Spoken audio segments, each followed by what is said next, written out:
오늘 이 시간에는 사도행전 2장 44절부터 47절까지 말씀을 통해서 감자 먹는 사람들, 부활을 살아내는 사람들이라는 제목을 가지고 함께 은혜를 나누도록 하겠습니다.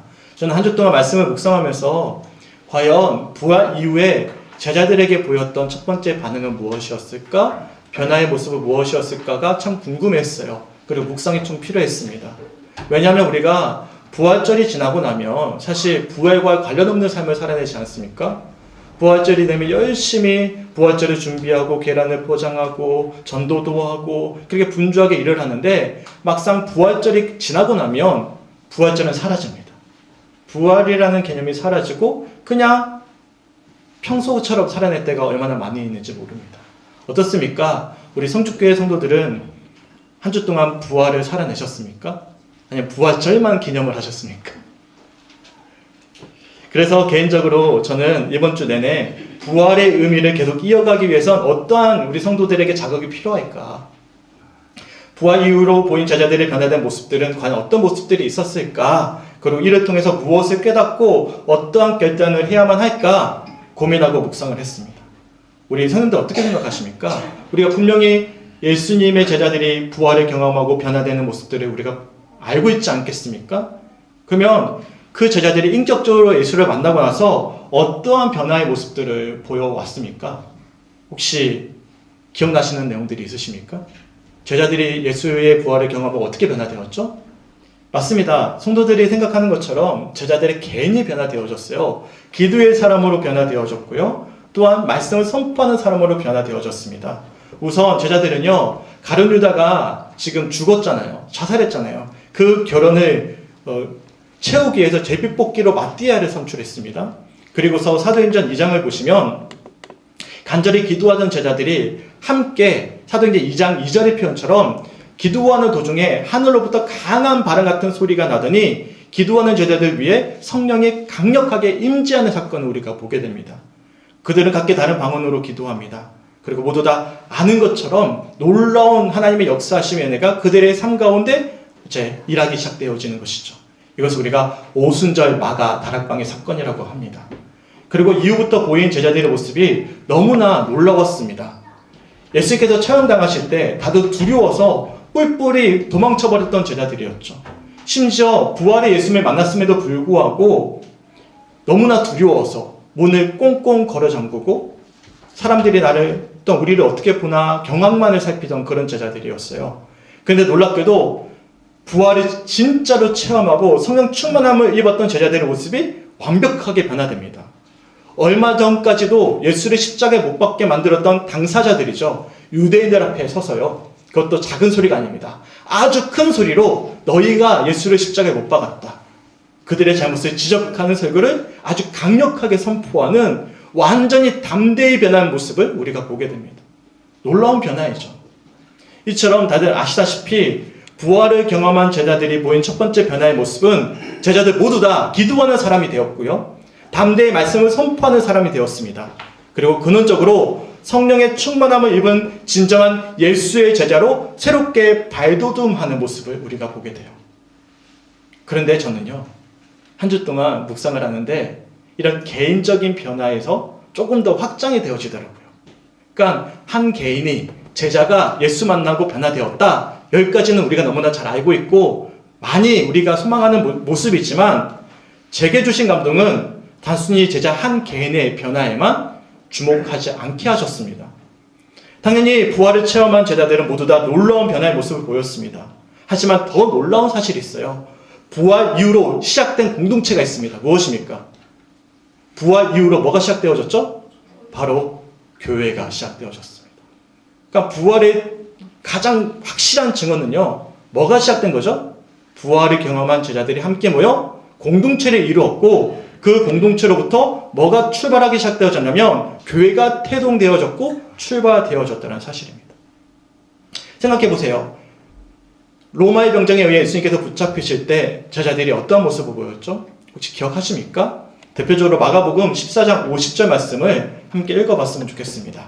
시작! 제자들이 다 예수를 버리고 도망하니라. 아멘. 예수님께서 붙잡히시자 제자들이 모두 다 뿔뿔이 흩어져 버렸어요. 각기 살 길을 찾아도 도망쳐 버립니다. 무슨 일이 있더라도 예수님 곁에 내가 지키겠다고 호언장담했던 베드로를 비롯해서 예수님 곁에 있던 제자들을 모두 다 하나같이 언제 내가 그를 다짐했느냐는 듯이 다 도망쳐 버렸어요.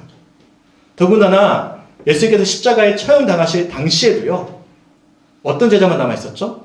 예수를 사랑하던 사도 요한만 어머니 마리아 곁에서 지켜보고 있었고, 나머지는 어디 있는지도 몰라요. 다 뿔뿔이 흩어져 있었습니다. 이처럼 앞에서 말씀드렸던 사도행전 2장 말씀 이전까지는요, 제자들이 이런 모습을 보이고 있었어요. 근데 놀랍게도 부활을 경험했던 제자들이 모두 다 한 자리에 모였습니다. 그리고 그들 가운데 생긴 결연을 채우기에 마띠아를 선출하고 다시금 온전한 공동체 12명의 제자가 온전히 채워졌어요. 그리고 그 위에 뭐가 있습니까? 성령 강림의 역사가 일어났습니다. 이후로 제자들은요, 흩어지지 않아요. 홀로 행동하지 않습니다. 비록 제자들을 대표하는 베드로가 대표적으로 소개가 되고 있지만 제자들은 모두 다 하나의 공동체를 이루어서 함께 행동을 합니다. 그러니까 놀라운 변화죠. 예수를 만나기 전, 그러니까 부활을 경험하기 전에는 위기상을 마주하며 뿔뿔이 흩어졌는데 부활을 경험한 제자들은 이게 위기의 상에 흩어지는 것이 아니라 뭐가 되는 거죠? 모아지는 거예요. 심지어 예수님께서 살아계실 때 그들이 어떤 다툼을 했어요? 누가 오른쪽에 앉을까? 누가 왼쪽에 앉을까? 자리 다툼을 했거든요. 근데 놀랍게도 부활을 경험한 제자들이 자리 다툼하지 않습니다. 높고 낮음을 따지지 않습니다. 서로를 외면한 채 각기 살기 위해서 뿔뿔이 흩어지지도 않습니다. 도리어 힘들 때마다 서로를 위해 기도하고 돕고 한 몸을 이룬 공동체를 이루어가기 시작했던 것이죠. 그리고 그 변화의 정점이 있어요. 부활의 변화의 정점이 바로 오늘 본문 말씀이에요. 우리 표 보이시죠? 이 표의 근원이 되는 말씀인데 제가 44절과 45절 말씀 세 번역으로 한번 읽어드릴게요. 믿는 사람은 모두 함께 지내며 모든 것을 공동으로 소유하였다. 그들은 재산과 소유물을 팔아서 모든 사람에게 필요한 대로 나누어 주었다. 잘 보세요. 44절과 45절 말씀을 보시면 공통된 단어가 등장합니다. 한번 맞춰보시겠어요? 어떤 단어가 반복되죠? 네, 너무 쉽죠. 모든입니다. 감사합니다. 44절에 보시면 믿는 사람 모두 함께 지냈죠. 모든 것을 공동으로 소유했고요. 45절에 보시면 모든 사람에게 다 나누어 주었습니다. 그러니까 44절, 45절 모두 다 강조하고 있는 표현은 놀랍게도 모두라는 거예요. 모든. 소외되는 사람이 없는 거예요. 모두예요, 모두. 단순히 어떤 특별한 체험을 한 개인이 어떤 특별한 열정을 가진 한 사람만이 변화된 것이 아니라 그 자리에 함께했던 모두 다 한결같이 한 마음으로 이룬 공동체를 만들어가기 시작했다는 뜻이죠. 더군다나 이어지는 46절 말씀 보실까요? 저는 우리 교회가 이런 교회가 되었으면 좋겠어요. 우리 46절 말씀 함께 읽어보겠습니다. 시작. 날마다 마음을 같이하여 성전에 모이기를 힘쓰고 집에서 떡을 떼며 기쁨과 순전한 마음으로 음식을 먹고. 아멘. 46절에 보시면 반복되는 표현이 한 번 더 등장해요. 무엇일까요? 또 맞춰보세요. 어떤 단어가 또 반복됩니까? 네, 마음이에요. 마음이에요. 한 몸을 이룬 제자들은 날마다 마음을 같이 했어요. 그래서 그들은 함께 한 마음이 되었습니다. 함께 성전에 모이기를 힘쓰고 함께 모인 그 자리에서 서로의 떡을 떼면서 기쁨과 순전한 어떤 마음이 된 거예요? 한 마음을 이루었습니다. 이처럼 46절에서 강조하고 있는 표현은 어떤 표현이죠? 마음이라는 표현이에요. 마음. 그들은 모두 다 한 마음이 되어서 서로의 진심을 확인했습니다. 그렇게 함께하는 공동체, 진정한 교회 공동체를 이루어 갔음을 우리들이 알 수가 있는 것이죠. 이처럼 부활의 증인들의 변화된 흔적은 내 마음이 뜨거워졌어, 내가 성령의 체험을 했어, 그게 전부가 아닌 거예요. 변화의 증거는 무엇입니까? 한 개인의 변화만이 전부가 아니라 놀라운 모습은 변화된 제자들이 모두 다 한 공동체를 이루었다는 사실입니다. 믿으십니까? 한 공동체를 이루었어요. 한 몸을 이루었습니다. 이처럼 새로운 공동체, 바로 교회 공동체가 시작되었다는 사실, 이러한 사실이야말로 부활 이후를 살아내야 될 성도들에게 주어진 아주 큰 사명이자 또한 도전이라는 사실을 우리가 깨달을 수가 있는 거예요. 그렇다면 우리는 어떻습니까? 우리는 과연 한 몸을 이룬 한 공동체를 이루고 계십니까? 과연 한국교회는, 우리 성도들은 과연 한 몸을 이루고 있습니까? 사실 날이 갈수록 어르신들 사회와는 좀 다르죠. 개인주의화, 이기주의화가 날로 더해지고 있습니다. 그래서 투표도 보면 어르신들이 열심히 하시는데 정말 잘 안 해요. 이기주의화가 되어졌기 때문이죠. 그런데 이런 모습이 교회 내에서도 빈번하게 일어납니다. 교회에는 출석하지 않게 된 가나안 교인 다 아시잖아요. 맞죠? 근데 요즘에는 신조어가 있습니다. 제가 여러 차례 소개해드렸는데 플로팅 크리스천이라는 표현이 있습니다. 무엇이죠? 이제 유튜브를 보든지 뭐 여러 가지 매체를 통해서 쇼핑하듯이 흘러 교회를 돌아다니는 그런 성도들이 너무나 많이 늘어났어요. 공동체에 소속되길 원하지 않는 거예요.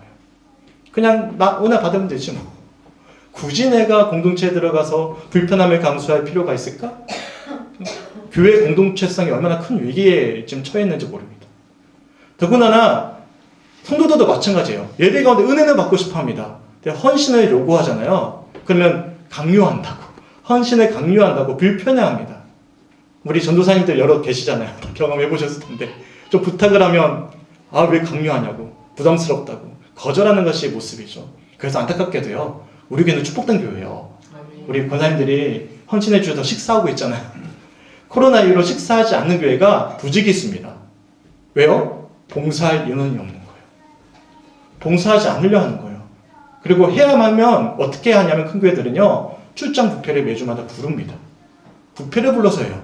이게 더는 헌신하지 말라는 거예요. 시키지 말라는 것입니다. 이게 공동체성의 위기입니다. 훌륭한 화가였던 고우가 그린 그림 중에 감자 먹는 사람들이라는 제목의 그림이 있습니다. 처음에는요, 화가가 아닌 목회자가 되고자 했던 고우가 약 2년 동안 어디에 머물렀냐면 농촌의 한 목사관에 생활을 했어요. 처음에는 목사가 되고자 했어요. 화가가 아니라. 목사관에 2년 동안 머물면서 그가 뭘 했냐면 농촌 생활을 관찰하기 시작했습니다. 그리고 그것을 그림으로 그려내기 시작했어요. 그 중에 대표작으로 손꼽히는 그림이 어떤 그림이냐면 저희가 주보사에 다 넣어드렸죠. 바로 우리가 눈에 보고 있는 어떤 그림이죠? 네, 감자 먹는 사람들이라는 제목의 그림입니다. 제가 이 그림 참 좋아하거든요.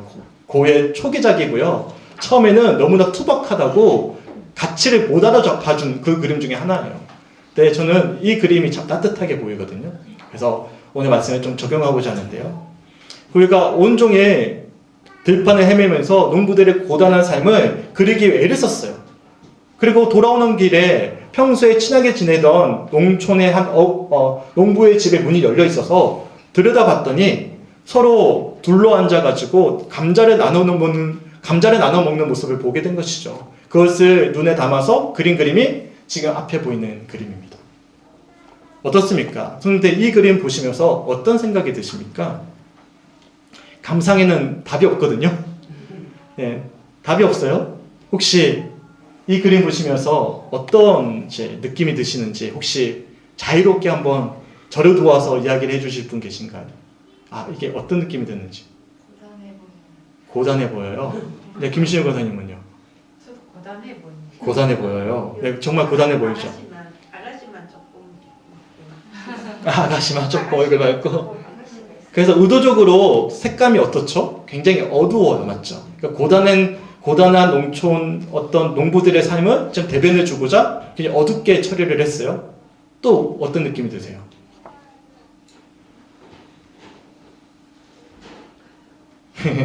그렇죠. 제가 이 그림을 이렇게 보면서 왜 제가 이 그림을 가져온 이유가 있습니다. 이 그림을 그리고 나서 네, 집사님. 가난해 보여요. 네, 또 김영희 집사님. 얼굴을 못생기게 그렸다. 두 번째는 그래도 시선이 서로 주고받는. 아, 네, 잘 보셨어요. 아, 네, 역시 이제 음악을 하시는 분이 네, 그 구도가 보이시네요. 굉장히 어두운데 서로 시선이 서로 맞춰지고 있죠. 네, 이거 잘 보셔야 돼요. 이게 굉장히 어두운 느낌인데 따뜻함을 또한 담고 있는 역사적인 표현이 담겨져 있는 그림이기도 합니다. 이 그림을 그리고 나서 고우가 동생에게 보내요. 그냥 보낸 게 아니에요. 편지도 같이 보냈어요. 이 그림을 그리게 된 이유가 있습니다. 그 계기를 이렇게 정리하고 있는데 제가 넣어드렸던 이 유인물에 보시면 제일 위에 있습니다. 고우의 편지 404번째 편지 중에 한 내용인데 제가 한번 읽어드릴게요. 앞에도 있고 유인물도 참고해 보시면 될 것 같습니다. 이 그림은 실제로 살아있는 농부의 그림이라는 점이 증명될 것이다. 주일에 깨끗하게 차려입고 교회에 가는 농부들 모습을 선호하는 사람들은 제 좋을 대로 하라지. 나는 매력적인 그림보다 더 나은 결론에 이르렀다고 확신한다. 농부의 딸이 도시의 숙녀보다 더 아름답단다. 날씨, 바람, 태양이 어우러져서 가장 미묘한 특색을 갖게 된 먼지 투성이 푸른색 스커트와 보디스를 입은 농부의 딸이 훨씬 더 아름답단다. 만약 그녀가 숙녀복을 입으면 그녀의 독특한 매력을 잃게 되지. 농부는 정장을 차려입고 교회에 갈 때마다 퍼스티한 천으로 된 옷을 입고 들판에 있는 것이 훨씬 실제적이지. 저는 이 고우의 편지를 보고 그림을 다시금 살펴보니까 어떤 성만찬보다도 아름다운 성만찬의 모습이 비춰졌어요. 고단한 일상을 마치고 비록 이 그림의 배경처럼 어두운 색깔처럼 비루하고 가난한 이들이지만 또 감자라는 게요, 당시에 가장 가난한 사람들이 먹던 음식이래요. 그것을 먹고 있지만 서로를 격려하고 서로를 나누고 아름답게 바라보는 따뜻함이 있는, 일상 속에서 따뜻함을 나누고 있는 그 모습이야말로 정말 아름다운 공동체의 모습이지 않을까라는 묵상이 되어졌어요. 그런데 제가 오늘 본문을 보니까 오늘 본문이 그런 본문인 거예요. 다시 한 번 더 본문 26절 말씀 함께 읽어볼까요? 26절 시작. 날마다 마음을 같이하여 성전에 모이기를 힘쓰고 집에서 떡을 떼며 기쁨과 순전한 마음으로 음식을 먹고. 아멘. 왜냐하면 초대교회 모습이 이런 모습인 거예요. 초대교인들은요, 대부분이 로마의 핍박을 받았고요, 같은 동족이었던 유대인들로부터 환영받지 못하던 사람들, 그러니까 대부분이 가난한 이들이었습니다. 감자 먹던 사람들이에요. 하지만 그들은요, 모두 날마다 서로 마음을 같이 해서 한 자리에 모였습니다. 버거운 일상을 살았죠. 보면 못생긴 얼굴이라고 이야기하셨는데 얼만큼 고생했으면 얼굴이 이렇게 험해졌겠습니까? 또한 그들이 먹을 수 있는 게 감자가 전부예요. 하지만 버거운 일상을 살아냈지만 한 자리에 모여서 따뜻하게 바라보며 감자를 함께 나누는 이 모습, 이런 공동체를 이룬 곳이 어디죠? 지금 초대교회 모습이라는 거예요. 바로 부활을 경험한 사람들의 실제적인 변화된 모습입니다. 홀로 살아가지 않는 거예요. 같이 하는 거예요. 같이 하는 거예요. 같이. 박영호 목사님이 자신의 저서 우리가 몰랐던 1세기 교회라는 제목의 책에서 초대교회 중에 정말 가난한 교회가 있었습니다. 고린도 교회는 부자 교회거든요. 근데 반대로 데살로니가 교회는 굉장히 가난한 교회였어요. 근데 아주 아름다운 교회였거든요. 이 교회를 소개하면서 이런 주장을 합니다. 이 나눠드렸던 유인물 두 번째 단락을 한번 보시겠어요? 제가 한번 읽어드릴게요. 형제 사랑은 말이나 감정만의 사랑이 아니라 구체적인 생활의 필요를 함께 나누던 실천을 말한다. 오늘날 교회에서 형제 사랑하면 두 팔을 벌려 사랑해요, 축복해요라고 노래해주는 장면이 먼저 떠오른다. 그러나 그것으로 끝이다. 노래가 끝나고 돌아서면 자매와 형제가 어떻게 사는지, 밥은 굶지 않는지, 학비가 없어 학교를 그만두어야 할 상황은 아닌지, 가족 중에 누가 입원했는지도 잘 모르는 그런 피상적인 관계인 경우가 많다. 데살로니가 전서의 형제 사랑은 구체적인 물질적 관계를 함께 나누던 삶을 말한다. 소망하기는 앞으로 우리 성축교회가 정말로 부활을 경험하는 공동체가 되었으면 좋겠습니다. 가짜 교회 말고요, 오양만 그럴듯한 교회가 아니라 부활의 삶으로 실제로 살아내는 그런 예수의 제자들이 모인 공동체가 되었으면 좋겠습니다. 정말로 서로가 한 몸을 이루는 공동체가 되어지길 간절히 축원합니다. 아멘. 감사하게도 저는 우리 성령들을 통해서 이러한 아름다운 공동체를 이뤄갈 수 있는 비전을 봐요. 꿈을 봐요. 그래서 너무나 감사해요. 설레는 마음이 생기기 시작하는 거예요. 할 수 있겠구나. 서로 사랑할 수 있겠구나. 사실 지금까지도 우리 교회가 세워지는 과정은요, 정말 아름다운 하나님의 사람들의 손길로 세워졌습니다. 다들 아시다시피 제가 부임했을 당시에 우리 교회는요, 전도하기가 좀 곤란할 만큼 좀 삭막했어요. 기억나시죠? 우리 병상에 누워 계시는 손 집사님 한마디 때문에 시작됐는데 아니 목사님 전도하고 싶은데 교회가 좀 아름답게 단장됐으면 좋겠어요. 제가 처음으로 자극이 되는 거예요. 저는 교회 건물에 돈을 안 쓰리라. 당시에는 제가 멋 모르는 정의로움이 있었거든요. 이렇게 이렇게 개똥 철학인데 그걸 다 버렸어요.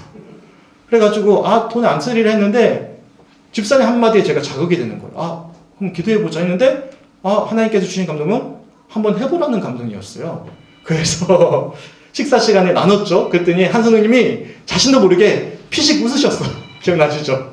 피식. 말도 안 되는 일이니까. 우리 교회 입장에서 감당할 수 없는 일이니까. 그렇게 시작이 되었습니다. 근데 놀랍게도요. 지금 우리 교회는 아름답게 리모델링 되었어요. 더군다나 그 많던 부채도 다 청산했습니다. 놀랍죠? 그 많은 건축비, 우리가 감당할 수 없는 건축비를 하나님이 정말 이름도 없이 빛도 없이 섬겨주셨던 주변의 수많은 사람들의 헌신을 통해서 하나님께서 세워주셨어요. 이미 그 사람을 경험하고 있다는 거예요. 저도 그렇습니다. 지난 5예배 시간에 본의 아니게 제 마음을 좀 밝힐 수밖에 없는 상황이 되었어요. 겉으로 봤을 때는 제가 좀 그럴듯하게 사는 것처럼 보이죠? 아닌가? 왜냐하면 제가 기도 제목이었거든요. 목회자가 비루해 보이면 안 된다. 불쌍해 보이면 안 된다. 그래서 하나님 기도해요. 저희 아내랑 저랑 누가 봐도 목사님 기공자는 아니어도 뭔가 좀 그럴듯하게 갇혀 사는 것처럼 보였으면 좋겠다라는 바람이 있어요. 왜냐하면 누군가에게 불쌍한 존재가 되면 안 되잖아요. 그래서 감사하게도 그렇게 비춰지진 않지만 정말 버거운 삶을 지금까지 살아왔어요. 특별히 오늘은 아이들에게 미안해요. 아이들 이야기를 할 수밖에 없는데 좀 오늘만 좀 이해를 해줬으면 좋겠어요. 치료비 같은 경우에도 정말 감당하기 어려웠는데 하나님이 정말 많은 이들의 손길을 통해서 채워주셨습니다. 최근에 그랬어요. 우리 첫째 아이가 이제 교정을 할 수밖에 없어요. 지금까지 끝까지 미뤄왔습니다. 원래는 빨리 해야 되는데 저희 감당이 안 되니까 6학년 지나갈 때까지 미뤘다가 이제는 중학교 들어가니까 안 하면 안 되는 상황이 돼서 교정을 하기에는 너무나 벅차지만 하게 되었습니다. 근데 놀랍게도요. 더도 말고 딱 그만큼 채워주셨어요. 놀랍죠? 나만 놀랍나요? 나만 놀랍나요? 제가 이야기를 안 했어요. 누군가에게 도와달라고. 아시겠지만 저는 한 번도 우리 교회에 도와달라고 선교편지 보낸 적도 없고 누군가에게 내 아쉬움을 이야기한 적도 없어요. 우리 교회 공사했잖아요. 보통 같으면 선교편지 보내가지고 우리 공사해요 알리거든요. 안 알렸어요. 그런데도 채워졌거든요. 그런데 저희 이번에 첫째 아이도 마찬가지입니다. 더도 말고 조금만 더 주시지. 딱 그 금액에 맞춰서 우리 교회 성도들의 헌신과 정말 이름 없는 천사의 흘러오는 섬김이 있었어요. 저 깜짝 놀랐어요. 왜 하나님 그분이 그런 물음을 던지. 그것도 그냥 한 게 아니라 첫째 아이를 지목해서. 그냥 목사님 쓰세요가 아니에요. 첫째 아이를 지목해서. 저희가 그걸 계속 경험하는 거예요. 우리 교회에서. 그러니까 우리가 지금 뭘 하고 있어요? 작년에 우리 교회 일반 예정에 4분의 1을 뭘로 흘려보냈죠? 선교비로 흘려보낼 수가 있는 거예요. 미자립 교회인데도 불구하고 선교비를 4분의 1을 흘려보낼 수 있는 이유는 우리가 그만큼 뭐를 받았기 때문이죠? 사랑을 지금 체험받고 있기 때문에 그렇습니다. 뭘 보여주고 있는 거예요?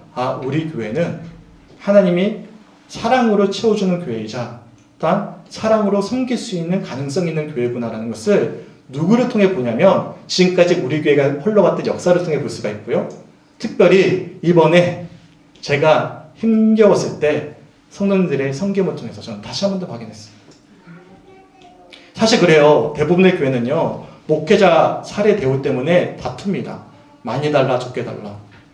근데 저는 한 번도 성도님들에게 아쉬운 말을 들어본 적이 없어요. 반대죠. 저는 교회 형평상 사례 올리면 안 됩니다. 반대로 우리 성도님들은 아닙니다.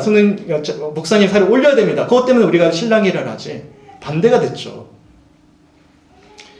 그리고 이번에도 주은이와 관련된 비용을 정확하게 성도님들이 채워주시는 모습을 보면서 우리 교회는 정말 사랑을 흘려보낼 수 있는 교회의 가능성을 가지고 있구나. 너무 귀하구나. 성도들이 너무나 아름다운 마음을 가지고 있구나. 내 것을 얻기만을 원하는 마음으로 이 자리에 앉아 계시는 것이 아니구나. 하나님께서 주시는 감동대로 나를 통해서 축복의 통로가 되길 바라는 심령으로 지금 이 자리에 앉아 계시구나라는 것을 확인하면서 제가 설레는 마음이 생기는 거예요. 다시 한 번 더 감사드립니다. 이제는 확장되었으면 좋겠어요. 지금은 저를 주목하고 계시잖아요. 이제는 저를 넘어서 앞으로 우리 교회가 관심을 가져야 될 영역이 넓어졌으면 좋겠습니다. 지금 목회자가 대표에서 지금 주목받고 있지만 이제 저는 가려지고요. 저 뒤에 너무나 많아요. 선교사님도 계시고 도와야 될 일들이 너무나 많습니다. 확장되어졌으면 좋겠어요. 그래서 날마다 마음을 같이하여 성전에 모이기를 힘쓰고 집에서 떡을 떼며 기쁨과 순전한 마음으로 음식을 함께 나눌 수 있는 진짜 부활을 살아내는 공동체가 될 수 있게 주님의 이름으로 간절히 축원합니다. 말씀 마무리할게요. 제가 앞에서 소개해드렸던 이 고에 감자 먹는 사람들이라는 그림을 안재경 목사님도 묵상을 하셨더라고요. 그러면서 자신의 저서에 이런 물음을 던졌어요. 이 그림을 보면서 제가 한 부분을 소개하면 이렇습니다. 이 문장 이제 보시면 앞 페이지 제 밑에 있거든요. 제가 한번 읽어드릴게요. 성경에서 가장 고통스러운 말씀은 눈에 보이는 내 형제를 사랑하지 않으면서 어떻게 눈에 보이지 않는 하나님을 사랑할 수 있겠는가라는 말씀이다. 이 말씀 앞에서는 피할 데가 없다. 기독교는 눈에 보이지 않는 신을 막연하게 믿는 종교가 아니라 눈에 보이는 형실을 사랑으로 껴안는 종교다. 기독교의 하나님은 현실 세계 속에서 여전히 역사하시는 하나님이시다. 정말 그렇습니다. 지난 주일에 나눴던 말씀처럼 부활은 단순히 예수님이 재림하실 때만 경험해야 될 사건이 아닌 거예요. 바로 오늘 이 시간, 이 자리에서 시작되어져야 될 새로운 경험이라는 사실입니다. 바로 우리 모두를 통해서, 우리 성주교회를 통해서 날마다 우리가 이 현실 속에서 이미 경험해야만 하는 증거라는 사실입니다. 믿으십니까? 그리고 그렇게 감자 먹는 사람들처럼 부활을 살아내는 사람들이 되어질 때 오늘 본문 47절 말씀이에요. 이 47절 말씀이 앞으로 우리 교회를 향한 말씀이 될 것입니다. 47절 말씀 함께 읽어봤으면 좋겠습니다. 시작. 또 백성에게 칭송을 받으니 주께서 구원받는 사람을 날마다 더하게 하시니라. 어떤 욕심 때문이 아니라 어떤 성장에 대한 갈망이 아니라 정말 하나님이 기뻐하셔서 온 백성에게 찬미받는 칭송을 받는, 그래서 구원받는 사람이 날마다 더하는 진정한 부활의 공동체가 되어지는 우리 성주교회가 되었으면 좋겠습니다. 아멘. 한 주 동안 저는 말씀을 준비하면서 가장 큰 도전을 받았던 책이 있어요. 끝까지 히틀러에 저항하면서 믿음의 순정을 잃지 않았던 디트리 보네퍼 목사님이 쓰신 성도의 공동생활이라는 책이었습니다. 제가 참 많은 부분에 도전을 받았는데 그 중에 성님들과 좀 나누고 싶은 구절이 있었어요. 뒷페이지 되게 많죠. 그래서 제가 지난주처럼 좀 간단한 영상으로 한번 만들어 봤거든요. 이것도 한번 참고해 보시고 한번 들어보셨으면 좋겠습니다. 그리고 말씀을 마무리하겠습니다.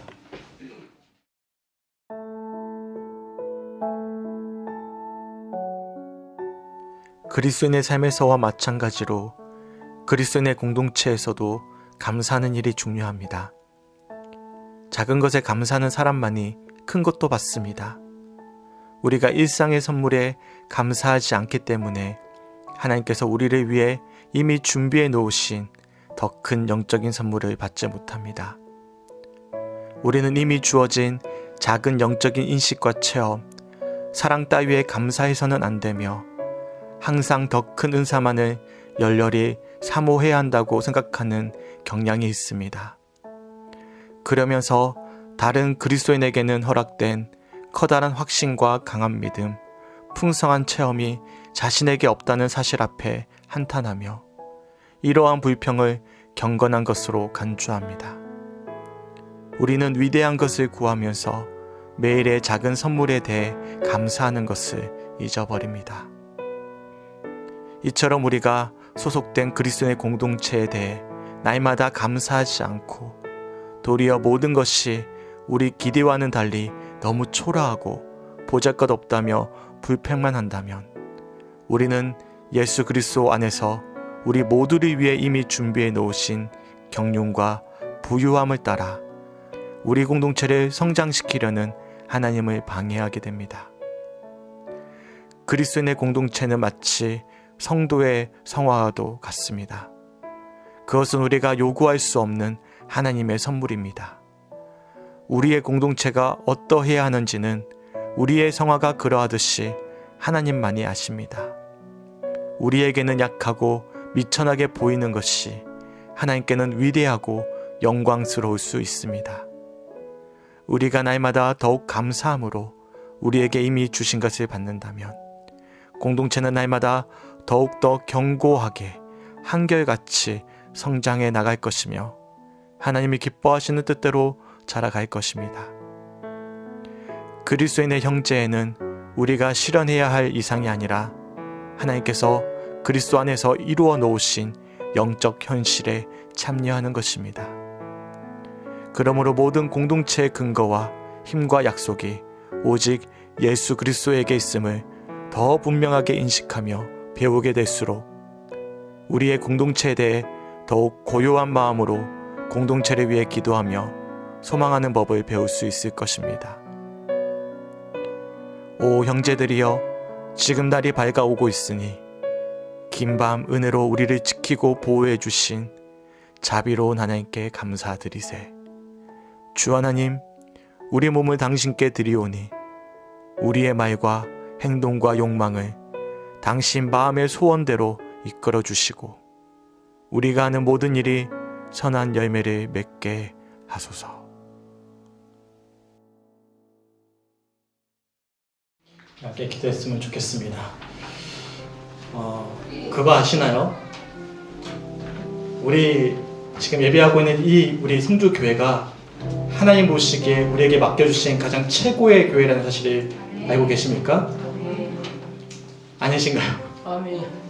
우리가 앉아있는 이 자리가 우리에게 맡겨주신 비교할 수 없는 큰 선물입니다. 근데 우리는 흔히 저 큰 건물을 가지고 있고 많은 성도가 모이는 교회에 비교하면서 우리 자신을 초라하게 여기는 경우들이 있습니다. 누구 이야기일까요? 제 이야기입니다. 제 이야기예요. 친구들이 어디 큰 교회 간다 뭐 한다 하면 자연스럽게 내 자신이 초라해질 때가 있습니다. 그러면 뭐가 방해가 될까요? 나를 통해서 일해 가실 하나님의 일하심을 내가 방해하는 거예요. 하나님은 가장 최선의 장소에 최고의 교회, 최고의 성도를 만나게 해주시고 선물을 주셨는데 내 스스로 그것을 뭐로 보는 거예요? 초라하게 보는 거예요. 이것이 얼마나 큰 불신앙이고 얼마나 큰 잘못인지를 제가 성도의 공동생활 보다가 한 대 맞았습니다. 아, 여기가 최고인데, 내게 맡겨주신 최고의 성도들인데. 그래서 너무 사랑스러운 거예요. 제가 이 책을 보고 나서 한 분 한 분이 비교할 수 없는 가장 최고의 성도인 거예요, 저한테. 성주교회가 이제는 더는 다른 데 비교하지 못할 내게 맡겨주신 최고의 교회인 거예요. 왜 우리 교회가 하나님의 역사하심에 어떤 장애물이 생겼을까? 결국에는 우리 스스로 우리를 초라하게 봤기 때문입니다. 내게 맡겨주신 선물을 귀하게 여기지 않았기 때문입니다. 보세요. 어떻게 목회자가 힘들다고 온 성도가 한 마음이 되어서 이렇게 섬길 수가 있어요. 도리어 힘들면요, 요즘 어떻게 하는 줄 아세요? 이미 통장 이제 사본이나 그런 것도 가져오게 하는 교회들도 있습니다. 너무 어려우면 안 받겠다는 거예요. 교회가 책임져야 되니까. 그런데 우리 교회는 교회 목회자가 어렵다고 모두 다 한 마음이 돼서 사랑으로 눈물을 흘리는 교회, 그런 교회가 어디 있겠습니까? 근데 저는요, 단순히 규모의 경제에 빠져 있었던 거예요. 우리 교회가 작은 교회구나, 내가 맡겨진 지역이 참 어려운 지역이구나. 그래서 참 이번 주 말씀 준비하다 많이 회개했어요. 회개하고 나니까 너무 아름다운 거예요. 너무 귀한 분들인 거예요. 우리 교회 너무나 귀한 거예요. 너무나 큰 사랑을 우리 모두에게 맡겨주셨습니다. 믿으십니까? 이제는 우리 성도들도 마찬가지입니다. 비록 우리가 여러 교회에서 다 오셨어요. 하지만 가장 하나님이 우리들에게 맡겨주신 최선의 자리에 우리를 앉게 하셨습니다. 함께 섬기게 하십니다. 너무나 사랑스러운 성도들과 또한 제 스스로 말씀하기 좀 민망하지만 목회자와 함께 정말 하나님이 기뻐 받으시는 공동체를 이뤄갈 수 있는 우리 모두가 되었으면 좋겠습니다. 네, 오늘 주셨던 말씀 붙잡고 서로를 축복하면서 또한 우리를 만나게 하신 하나님께 감사드리면서 또 우리를 통해 일하실 주님을 기대하면서 우리 함께 기도했으면 좋겠습니다. 우리 함께 기도하며 나가겠습니다.